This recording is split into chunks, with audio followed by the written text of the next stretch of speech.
episode, The Paper Frontier, Unmasking the Minnesota Land Theft. Welcome to the conversation about the stolen lineage that the history books weren't designed to hold. Now, in this episode, we are stripping away the indoctrination story of Minnesota's past to reveal a meticulously planned bureaucratic heist, the Paper Genocide. We are diving deep into the archives to uncover how the original dark-skinned autochthonous tribes of the North Star State, the true architects of the Mounds, and the sovereign owners of the river valleys were systematically written out of their heritage. From the $5 Indian fraud at White Earth to the strategic reclassification of Dakota and Anishinaabe families as Black or Mulatto in the 1880 census, we are following the paper trail of a multi-billion-dollar land theft. This isn't just about genealogy. It's about restorative justice, the recovery of sovereign identity, and the modern legal fight to reclaim a legacy that was never truly lost, only renamed. Within this episode of the Paper Frontier, Unmasking the Minnesota Land Theft, I am going to bring you the investigative lead side and the historical lead side.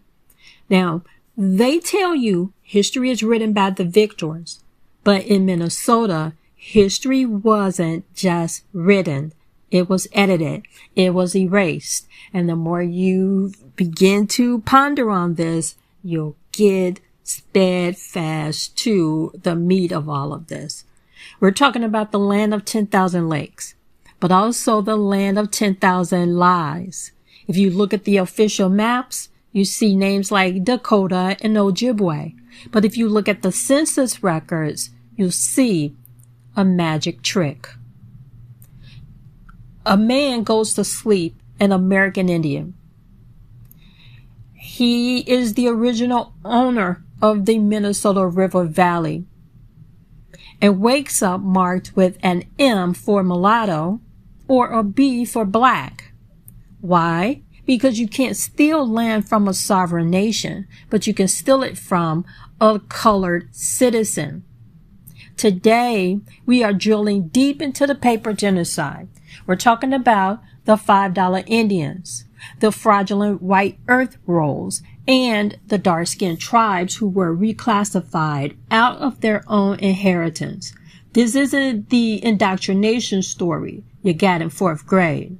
This is the blueprint for a multi-billion-dollar land heist. Let's first get into the original people and the dark-skinned biases. But we have to get one thing straight. Long before Columbus, the people in Minnesota weren't the whitewashed versions we see in the Hollywood scenes. Exactly. Think about it. We look into the Dakota and the Anishinaabe groups, and then early explorers, and even the Minnesota Historical Society. They all admit the skin tones range from light brown to deep brown, dark brown. These were the people of the Mounds, the people from whence, Lord.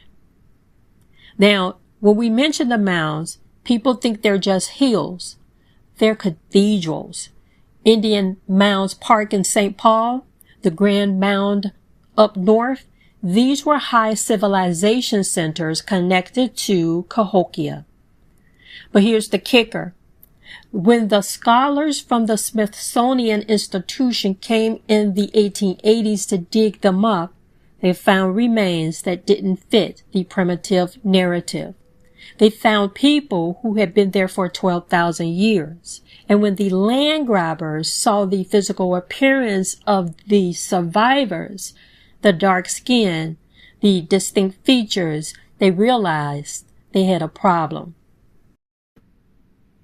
Now for the $5 fraud and the white earth purge. Now we get into the $5 Indians. This isn't just a slang term. This was a literal transaction. We're looking at the White Earth Reservation. Around 1909, the government wanted the timber, but the full-bloods wouldn't sell. So what did they do? They hired experts to perform scratch tests.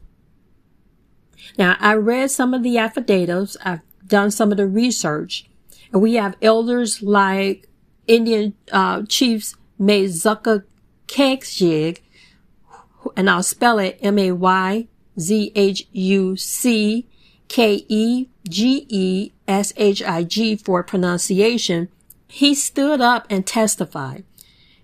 They said, these people on the rolls are white men. We've never seen them, unquote. But the Bureau of Indian Affairs ignored them. Now that's sick. If you were an original inhabitant and if you were the original inhabitant with dark skin, they labeled you Negro or Mulatto to say you weren't a real Indian. But if a white settler paid $5 to get on the Dawes rolls, they were suddenly mixed blood and could legally sell the tribe's land to the lumber companies. Now let's get into tracking the receipts, which would be the census and surnames. Now you asked about names. Everybody want to know, who are these people? Where are the names coming from? Who? Well, I found them. We're looking at the 1880 census for Wabasha and the Lake Pepin half-breed tract. Any information that I'm providing for you in my episodes, please stop, write them down, and research them. If you need more assistance or help, just let me know, and I will get you what I have, the documentation, and then you can just use it as a checklist. Now, back to the Paper Genocide. Now, we know that the Paper Genocide is undeniable. When we look at the Campbell and the Prescott lineages on the census, on one of these pages, they are Indian. 10 years later, in the same house, they are marked M for Mulatto. Why? Are you shocked? Well, I'll tell you. Because of the Lake Pepin script. That land was worth millions. If you reclassify the Campbells as black, they lose their claim. The government literally used the one-drop rule to steal the Minnesota River Valley. And it wasn't just the French names. We're talking about the translated names like Blackbird, Gray Iron, Cloud. These families are still in the pockets in Mendota, Wabasha, Red Lake. They are the continuous generations of the non-whitewashed people. Hint, hint. Stay tuned for the meat of the Minnesota episode, where I get into more details and name tribes and microfilm numbers and other searchable paper trails. Now, before I give you the microfilm numbers, I'm going to give you the surnames. I'm going to give you the specific roles at the National Archives. Now, if you've been told your family was just black or just mulatto, but your roots are in the Minnesota River Valley or White Earth, go look at that 1870 and 1880 census.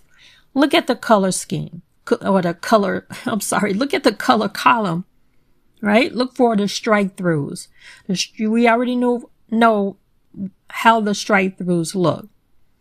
The I is there, or the I can turn into a B.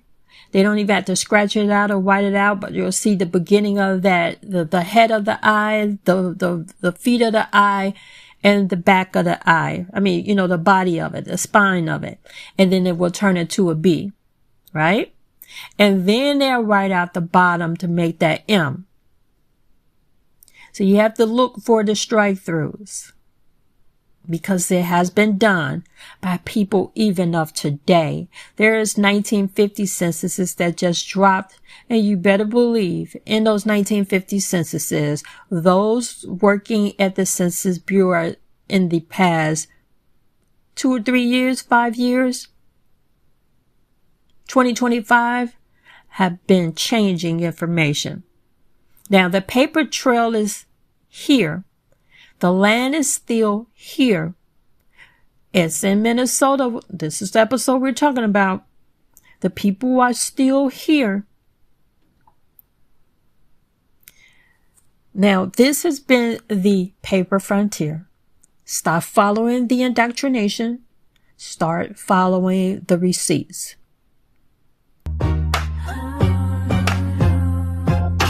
Welcome to my podcast. It's a window to the past of history,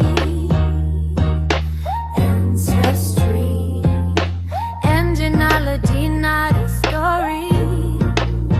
No, no, no. We're 80% African and 20% other. Is another lie. If you know, then you know. Welcome to my ancestors' voices, such an alignment. Welcome to my podcast with your host Lenora, better known as